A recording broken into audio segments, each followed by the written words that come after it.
Welcome to the Private School Leader Podcast, where private school leaders learn how to thrive and not just survive as they serve and lead their schools. I strongly believe that it is possible to have a long and happy and fulfilling career as a private school leader. And my passion is to help you figure out exactly how to do just that, right here on the Private School Leader Podcast. And I'm your host, Mark Minkus. So back in the 90s and the early 2000s, I was a basketball coach at the school where I was also head of school.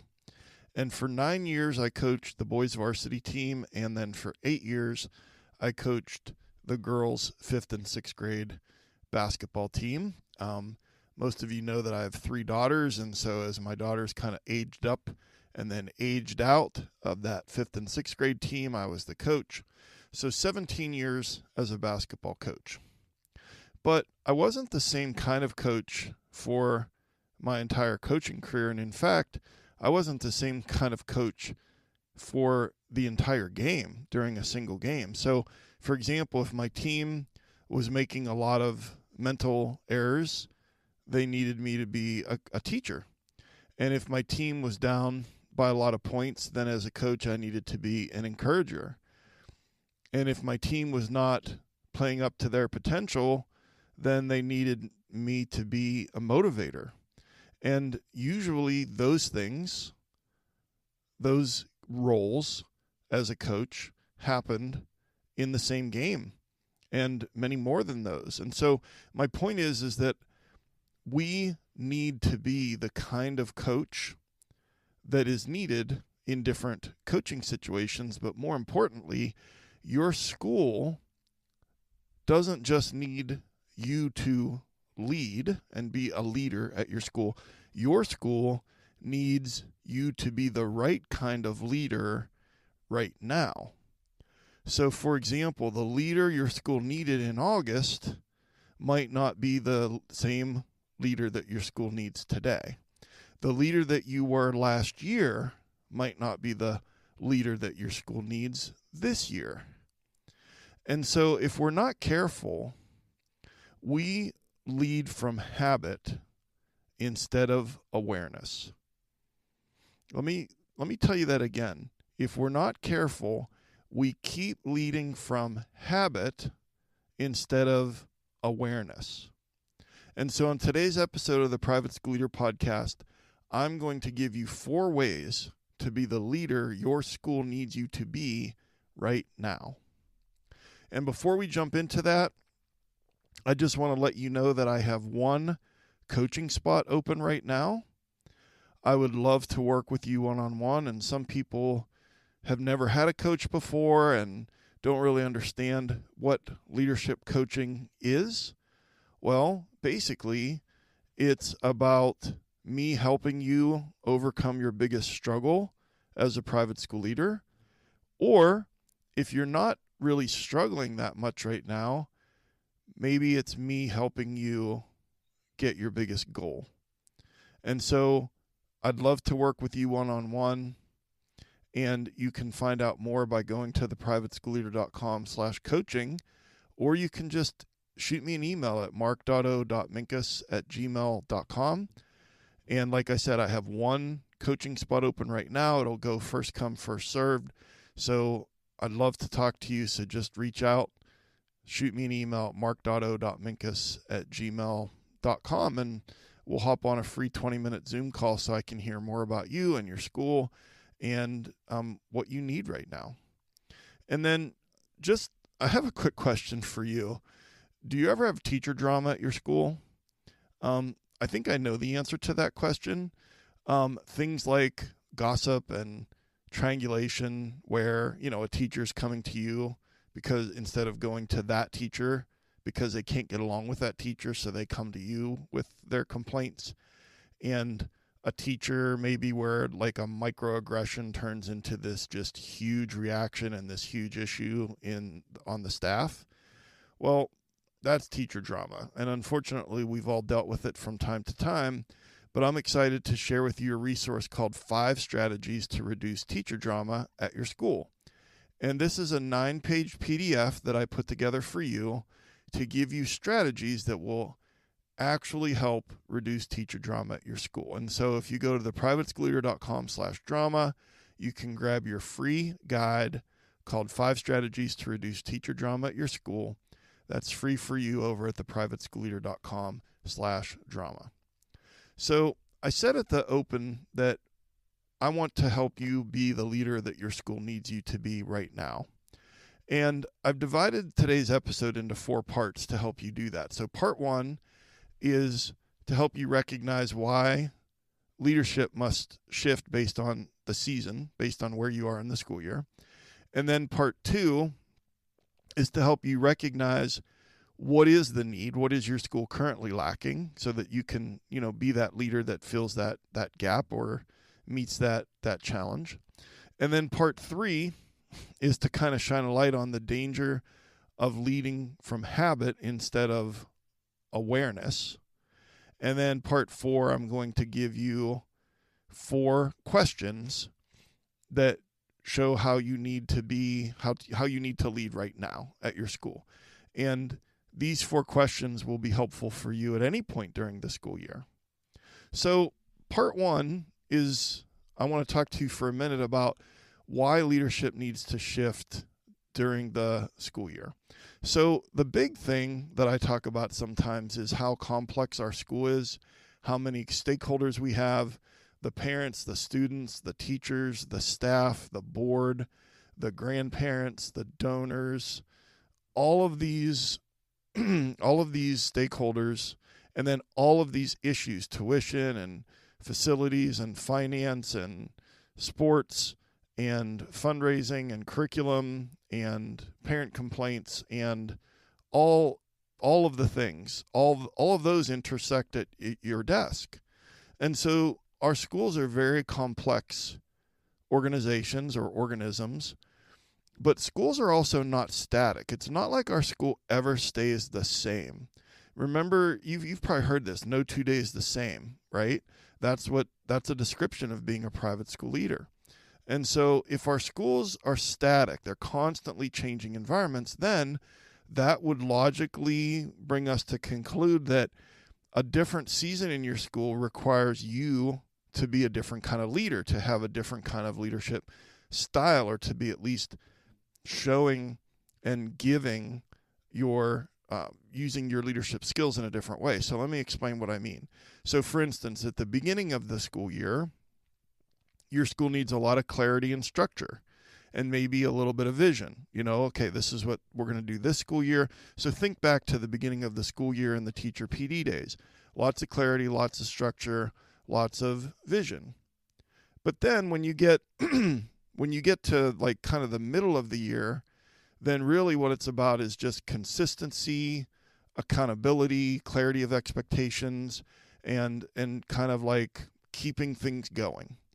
But then you get to the end of the year and it's like energy management and motivation and encouragement and helping everybody get over that finish line in one piece, but not just doing an army crawl across broken glass across the finish line of the last day of school, but actually having a really good end to the school year. So those are really 3 different times of year where you're bringing different leadership skills, a different leadership focus, a different leadership style to your school.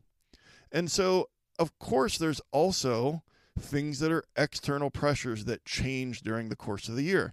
You're not really focused on enrollment that much in September and October, but during enrollment season, let's say January to March, that shifts and your focus shifts, and parent complaints, kind of cause us to shift. And is staff morale high or is staff morale low? Is it a week before a break or a week after a break?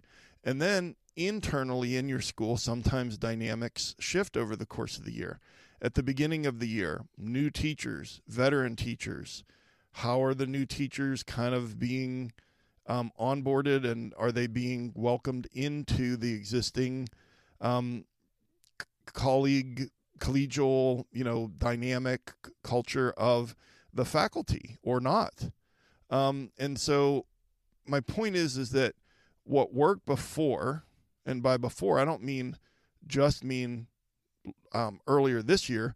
I mean, like, are you leading your school the way that you led your school 2 years ago? Okay. And if you led during COVID, I'll guarantee you're not leading your school now like you led your school during COVID. So the best leaders are not rigid. They're not stuck in their ways. The best leaders are responsive and intentional. And leadership is not about who you've been or the way you've led before. Leadership is about who your school needs you to be today. Okay, so we've illuminated that for you, that leadership shifts at different times during the school year. Okay. But then it comes to part 2, which is how do we recognize what our school is currently lacking, or what type of leader your school needs you to be today? So every school has a leadership gap. So we have a gap between the potential for our school and the performance. And so then the real question becomes, for me as a leader, for you as a leader, do we see that gap? And so probably one of the best ways to identify that is to ask yourself, where is the most friction in my school right now? So I want you to pause and think about that. Where is the most friction in my school right now? And so there might be something that immediately comes to mind. I'm going to throw a few things out there. It could be, okay, how do you find this or think about it? When your days are ruled by the tyranny of the urgent, it's so hard to find 2 minutes to even stop and think about where the friction is right now and look for the patterns, because all you're doing is putting out fires. But if you paused and asked yourself, well, where's the gap? Where's the friction right now? You can look for patterns of repeated parent complaints or repeated teacher complaints. What are the teachers unhappy about right now? I'm not saying just because the teachers are unhappy that you're going to jump just because they're unhappy and you're going to, fix everything, but just bear with me for a minute. You're looking for patterns. You're trying to identify this gap, the friction, so that you know how to shift your leadership to meet that challenge, to meet that need in the moment, to be the leader that your school needs you to be today. So repeated complaints, maybe there's low energy, maybe there's a lot of confusion. And so some of the common gaps that happen, I came up with 4 of them. I think these are 4 of the most common gaps or friction points in our school at different times during the year. So one is a lack of clarity, and that's when just people are unsure what to do. And that comes from clarity of expectations. This is true usually more during the beginning of a school year, but it also can be true really at any time during the school year. And it has a lot to do with how clear are your handbooks, your employee handbook, your family handbook, how clear are the job descriptions, how good of a job did you do rolling out the clarity of expectations for your faculty and staff at the beginning of the school year. But sometimes one of the friction points, one of the gaps is lack of clarity. Okay. Another one is lack of accountability. And I think that happens, especially this time of year. If you're listening in real time, we're in mid to late March. And lack of accountability, let's face it, we get tired, especially if your school has not yet had your spring break. And we're kind of just trying to get to spring break. I get it. But sometimes the standards slip. Sometimes our consistency in holding people accountable is slipping. And so sometimes it's lack of clarity. Sometimes it's lack of accountability. Sometimes it's a lack of encouragement. So, how's teacher morale right now? Was it high in the fall and it's really slipping? It's a lack of encouragement. Maybe it's a lack of communication. Usually you see this when you get a frustration. The frustration level is building from the parents and the teachers. Sometimes they're frustrated about a lack of support, but many times it can be rooted in that the communication is confusing and the frustration is building. And so that's just, again, me throwing a couple of ideas out there for you to just, I'm trying to stimulate your thinking and your self-reflection about where are the needs, where's the most friction, where's the leadership gap, and then how am I going to fill that gap? Okay, so your leadership, we're going to try to fill that gap, but we're going to try not to duplicate what already exists. And so, for example, if your team is strong in relationships but weak in structure, then you bring structure. Okay, so remember what I was saying about when I was a coach. Like, you try to assess what does it need, and then what do you bring, but that can change over the course of a game. What your team needs and what you bring to that team is going to change over the course of a school year. So, if the team is strong, but the relationship strong with their relationships, but the structure, the systems, the processes are weak, then you bring structure as the leader. You need to bring more structure. If your team is like rigid and stressed out, and okay, then that's where we want to bring encouragement and empathy and some flexibility. What I want to try and just again illuminate for you is your leadership is about balancing things out. So you're constantly aware, you're constantly assessing, and then it's sort of like you're trying to bring things back into balance.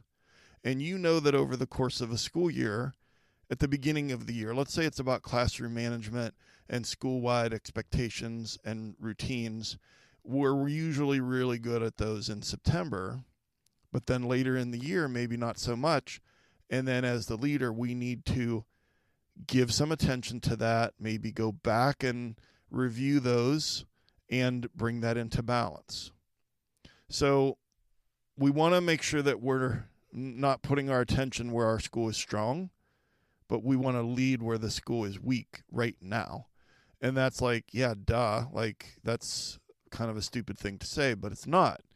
I think that we find comfort in continuing to lead where the school is strong.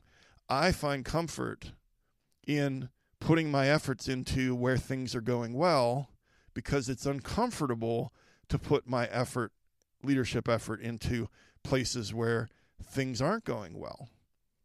So while it seems obvious, that still is something that's kind of difficult for us to do.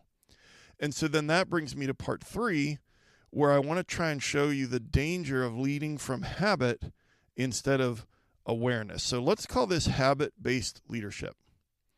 And I believe that habit-based leadership creates big blind spots. And let me give you an example of what I mean by habit-based leadership. Let's say that you know someone, and they're a principal or a head of school at a different school, and you've heard some things about this person, and they're not great, okay? But that person has been there for 14 years, leading that school, okay? So the real question is, does that leader have 14 years experience, or do they have 1 year of experience that they've just ran it back 14 times? Now, you know teachers like this. You've probably led teachers like this in your school, where a teacher is very proud of the fact that they have 17 years of experience teaching. But maybe they have 1 year of experience that they've ran it back 17 times. And so my point is that habit-based leadership is that we're leading in a way that is in our comfort zone. We're leading in that way because it feels natural. But here's the thing. What feels good, what feels natural, our leadership style isn't always what's needed. And I'll give you an example. My leadership style is very much a servant leadership style, very collaborative, lots of empathy, high in emotional intelligence, okay? But sometimes that wasn't what my team needed. Sometimes what my team needed was some tough love and some real clarity and some real structure and some real accountability to kind of get things back on track. And so those are not all mutually exclusive categories. You can still be a servant leader and still do those things, but you get what I'm saying. We have our preferred leadership style, but our schools are continuously changing and evolving, and our preferred leadership style isn't always the thing that our school needs that day, that week, that month. And so let's say that you're a very collaborative leader, but what about when what is needed in the situation is just for you to make a decision and inform people and move on? What about if you're kind of a very hands-off leader and usually your school kind of does a lot of running itself? Well, there are going to be some times where some direction is needed and you need to be more hands-on. And sometimes we're still working on and solving problems that no longer exist, or we're ignoring problems that are emerging or that have been around for a couple of years just because it doesn't feel comfortable. Because we're designed to have it be that our habits, the habitual way that we lead, that feels efficient. It feels comfortable. It feels productive because, quite frankly, and to be fair, there's evidence to look back on and say, hey, look, it's worked really, really well in the past, but there are times when it can be effective. And that's why I'm saying that habit-based leadership creates blind spots, but we want to bring more awareness into our leadership, because awareness, self-reflection, slowing down, being more observant, that leads to us adjusting and giving our school what it needs. This episode is about being the leader that your school needs today. And if I put myself on autopilot, if I put my leadership on cruise control, I'm going to miss some things. And then those things tend to grow. And then that's where some of our problems come from. Okay, so we've talked about why leadership has to shift over the course of a year. We've talked about how to recognize, kind of where the friction is, where the gaps are. We've talked about the problem with habit-based leadership, and we're trying to move more to awareness. And so then that brings me to part 4, which is 4 questions that are going to show you what your school needs right now. What kind of leader do you need to be today? I recommend that you ask yourself these 4 questions once a week, but I think it would be great if you even ask yourself these questions once a month. But let's just jump into them. So what are these 4 questions that are going to help us get a reset? Okay, question number 1. What does my school need more of right now? Question number 1, what does my school need more of right now? So maybe the school needs more encouragement because people are discouraged and morale is low.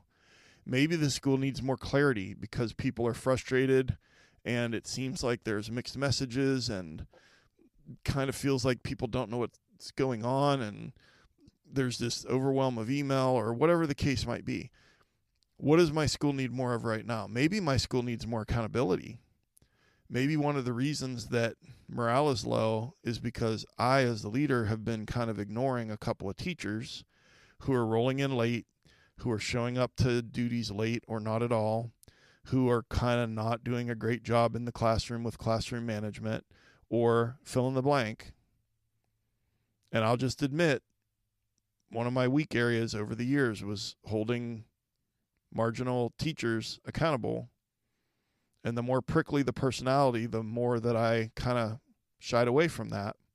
And so this weekly reset question number 1, what does my school need more of right now? Then question number 2 is, where is the biggest leadership gap or friction point? Where is the most friction right now in our school this week? where is the most friction? Is it the students?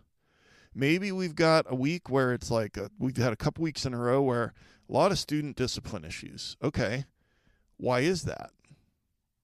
We can't just say, well, it was a full moon. Okay, like, yeah, sometimes things rise and fall, but if there's a lot of student discipline issues and that's the friction point, it's good to be curious about that. Maybe the friction point is parents. Maybe there's a lot of parent complaints right now. Or maybe it's the staff. The staff has a million questions. They seem kind of bent out of shape. Maybe it's the board. The board is getting really stressed right now. For example, a lot of my coaching clients right now in mid-March are really frustrated because their board is micromanaging them because the board is stressed out about the enrollment numbers. So where is the friction point? Question number 2. Okay, that leads us to question number 3. Am I leading from habit or from awareness? So I told you that habit-based leadership leads to blind spots. So am I leading from habit or from awareness? And one of the ways to kind of know the answer to that question is, what is my default leadership style? What am I defaulting to? Well, we're going to default to the thing that's most comfortable and that has worked the most over the years. And most of the time it will work. But it doesn't hurt to ask ourselves that question every once in a while, because the school doesn't need the same thing all year long from you. There are times when it needs something a little different. And then question number 4 is, what is one shift I need to make this week? So let's say that you've answered the questions in questions 1, 2, and 3. What does my school need more of right now? Where's the biggest friction point? Am I leading from habit or from awareness? So let's say that you've concluded something. What is one shift that I can make? What is something that's specific and actionable? What is an action that I can take to make this better? Because if we don't pause and ask ourselves these questions, we're just letting the day happen to us. We're letting the tyranny of the urgent be it's both hands on the steering wheel, and it's deciding where we go on this journey called a school year. And so we want to be the kind of leader that our school needs us to be today. And what we've been talking about is how we can get there. So what are the big takeaways from today's episode? In part 1, why I talked about why leadership must shift based on the season and the need. Our school year is static. The kind of leader that we are, our school doesn't need the same thing from us all year long. Maybe it does, but that's pretty rare. Part 2, I tried to have you recognize what your school is currently lacking by trying to be aware and curious about where are the friction points, where's the leadership gap, what needs the most attention right now. Part 3, I talked about how there's a danger in leading from habit because habit-based leadership creates blind spots. And if we ignore those blind spots or don't see them, then we're just going to they're going to continue to get bigger and worse. And then part 4, I gave you 4 questions to show how you need to lead today. And your call to action is to ask yourself these 4 questions this week. And if you're listening while you're multitasking and running errands and walking the dog or working out or whatever it is that you're doing, and I always encourage you to do that, don't worry. You don't have to remember all 4 of these questions because I'll take good care of you in the show notes at theprivateschoolleader.com/episode 179. But the 4 questions are, number 1, what does my school need more of right now? Number 2, where's the biggest gap or friction point? Number 3, am I leading from habit or from awareness? And number 4, what is one shift that I need to make this week? And so just a quick reminder that I do have 1 coaching spot open right now. I'd love to work with you one-on-one. I'd love to hear more about you and your school and your biggest struggle. or your biggest goal, and to help you get what you want, help you get what you need. And so shoot me an email at mark.o.minkus@gmail.com or go to theprivateschoolleader.com/coaching. And just a free gift to you is called 5 Strategies to Reduce Teacher Drama at Your School. And you can grab that at theprivateschoolleader.com/drama. And if you get any value from any of the episodes of the podcast, I'd appreciate it if you would share the link to the podcast with another leader that you know, or if you see a rising leader at your school, share that link with them. And I've been your host, Mark Minkus. I appreciate you. I appreciate all the hard work that you're doing for those lucky kids and lucky teachers at your school. Thank you so much for taking some of your precious time to join me here today. And I'll see you next time right here on the Private School Leader Podcast. And until then, always remember to serve first, lead second, and make a difference.